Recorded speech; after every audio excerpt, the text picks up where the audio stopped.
So in my previous video, I showed the deck boards being installed from that end over to the wall. Roy kept asking the contractor how he was going to get these end boards in. Well, it didn't happen. And he cut that end board there.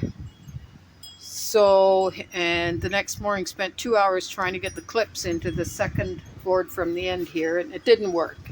The gap wasn't big enough.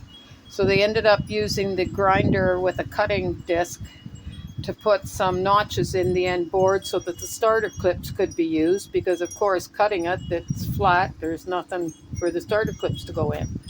So then they started at the wall here and worked out to the end. So the boards were actually laid twice because they had to take them all up one by one. There's 15 clips in each seam that they had to take up. So then the next day, the contractor said he wasn't coming back to finish the job, so he's left us with this.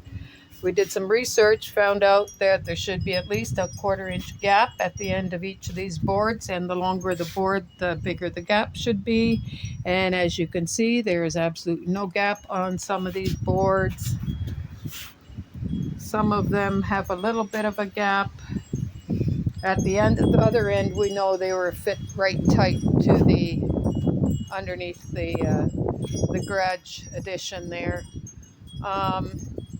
So he's left us with a mess. The boards are going to have to be taken up again, trimmed, and allowing for the end-to-end expansion, which is what composite boards do. We found out in our research. He left all these. He didn't bother trimming the ends, just left it sticking out in front of the garage door. He was in a hurry to leave. So yeah, we used one starter board, and then there's 29 other boards. So there's 4 extra boards for the skirting. There's the cut off pieces of some of these boards that will be used for the skirting. The fascia boards over there. We're still left with the damage inside the garage wall. The plate was knocked off. We got holes in the wall where his long saw blade cut right through our wall, through the drywall. Probably damaged joists. And